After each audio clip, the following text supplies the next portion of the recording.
Hello there, ladies and gentlemen. Thank you for joining me. Welcome back to the second of my route reviews for Series 5 of the WTRL Zwift Racing League. After last week's trip through the futuristic city of Neokyo, this week brings us back to reality with a trip to London and the Classique route. So this is the first of the races to have different lengths for different categories, with the A's and B's tackling 6 laps for 38.7 kilometers, the C's and D's taking on just 5 for 32.8 kilometers. Just the one sprint section on the route today, the Mall Sprint Reverse, which carries both first across the line and fastest through the segment points. First across the line obviously awarded on each lap. The fastest through is over the whole race. However, this does mean that you can pick up multiple fastest through times. You can really rack up some points for your teams this way. So taking a look at the route, it's quite short, it is quite flat. The scale for the graph here is quite important. As you can see, it's only 15 meters at its highest. So while the graph looks lumpy, there are not that many big hills to contend with. So on the power up front this week, we have first of all got the aero helmet. This will reduce your CDA or coefficient of aerodynamic drag by 25%, effectively making you a little bit more slippery and better able to cut through the air. This one's only going to last for 15 seconds though, so it will help in a sprint, but that is all you're going to get out of it. And this will undoubtedly be the most desired power-up given the number of sprints on this race. Next up is the drafting van once again. This one is a plus 50% drafting effect for 30 seconds, so you can sit and ride a little easier for those 30 seconds. So while this one's nice to have, it's not going to make or break the race really. It might just make your life a little bit easier and give you a chance to rest up. So lastly, after the two useful power-ups, this week's junk power-up of the week, the Ghost. So this power-up will make you invisible for 10 seconds, but given how long and straight these roads are, I very much doubt you are going to get much use out of this. The only way I can imagine this being of any use is if you want to try a long one into a sprint from maybe around 800 meters to a kilometer out, but even then that's counting on your opponent sleeping. So overall I would say this one is pretty useless. So let's head out on course and see what we've got waiting for us this week. Now the lead-in is actually the most lumpy part of this course, so I'm going to show you the lead-in from a race, and then we will cut to the nice calm genteel route recon. So let's take a look at this one in the race, which uses the same lead-in. So we are going to come out of the pens and we're going to take a right onto the main part of this route. So obviously expect the start to be extremely hard. I would assume harder than the TFC Mad Monday race, and we are going to go around here on the right, and you will see that this is quite a lumpy lead-in. It's not especially flat, so yeah, quite rolly. It starts off kind of chill, and then it's hitting 2%, 1%, 3%. And we're going to go up and down and up and down. The little rolly section here is going to take you up the hill. It's going to peak at around 6%, and you know, this could be a race defining piece of the lap before we even get into the official, you know, 5 or 6 laps of the race. If you cannot hang on over these little rolly sections, then this one could be over before it begins, really. So as we speed this up, you can see we're going through the rolly sections up and down, 5% peaks, and then down the other side we're going to descend now into the tunnel. We're going to go through here, it's about minus 2% through this one. Then it's going to be over some more rollers again, plus minus 5% there or thereabouts, before we carry on and we get to the end of this street along the front of the Thames, and we get the end here. We're going to take a hard right, and it is going to be up the Northumberland Avenue rise. So this is another point where the route could really do some damage.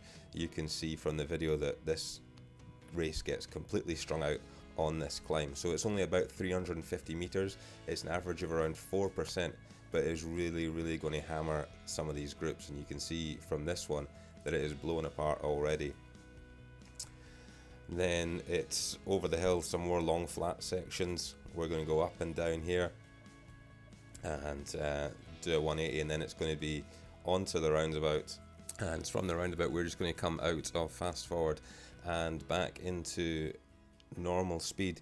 You can see in this particular race the route was already blown apart, but this is what you're going to see coming into the sprint section, off the roundabout and onto the red brick road.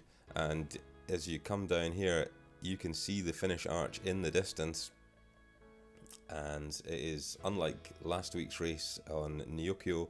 This one should be nice and easy to see the start and finish line, and you will see it just coming up on the road here. It is marked all the way across, green flashy bit on the left hand side, and into the sprint. And now we will get back to the sprint in a little bit more detail at the end. So let's go forward now and take a look at this lap. We're going to be on the Mall to start with, and it is lovely and genteel with no one else around, but it won't be that way come Tuesday afternoon. Now you find this one is relatively chill, falls flat downhill, around about -1%, and it just feels like it drags on forever. But an ideal stretch to sit in the draft and gather yourself between the sprint efforts. And as you take the hairpin and head back down, you'll be able to see the other groups on the side of the road that you have dropped with your power. So as we continue, we're going to take a right and a left, and then it's off the red tarmac once we get to the bottom.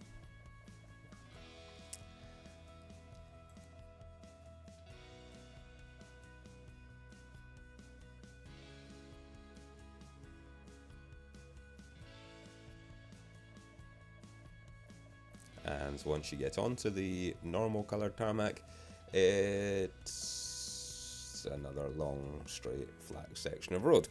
So this course is going to work in favour of the bigger and heavier riders that can put out consistently higher watts. You'll see as the road starts to pick up here, it gets to around 3% for a brief spell before it levels out again. There is nothing really to worry about. Now this next section of road actually might be quite interesting as we come along past the cenotaph here on the right hand side. And that's the War Memorial.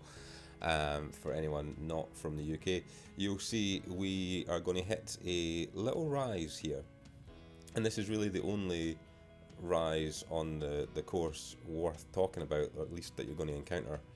So your first one will come at around 9 kilometers on your HUD, and this is going to peak at around 6%.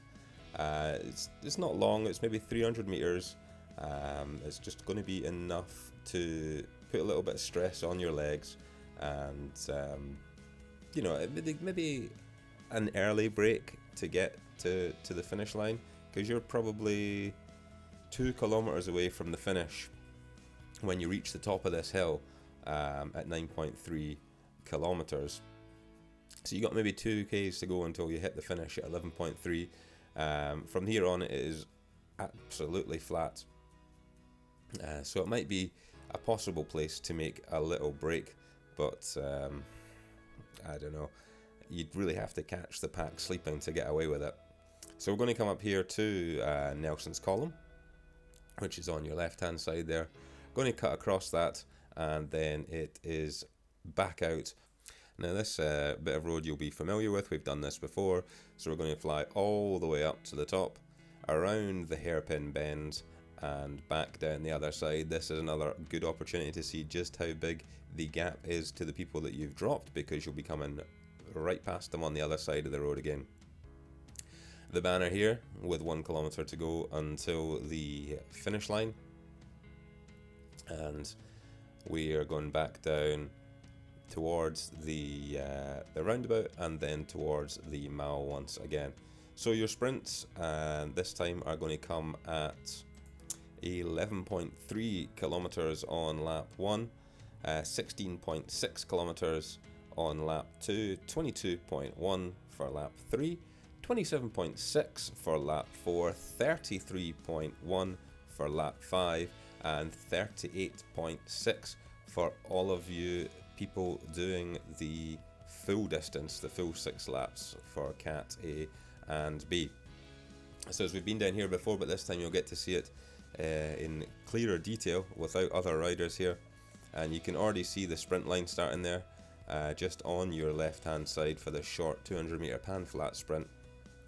So steam down there, get wound up before the sprint line and fire through, and you might be able to set the fastest through time or get first across if you're in the lead group. And that brings us to the end of our route recon. So now let's take a look at where this race is going to be won and lost.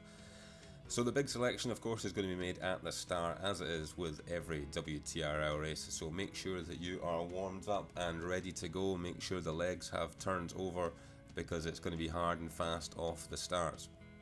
So beyond that, the next big break is undoubtedly going to form before this map even starts on Northumberland Avenue.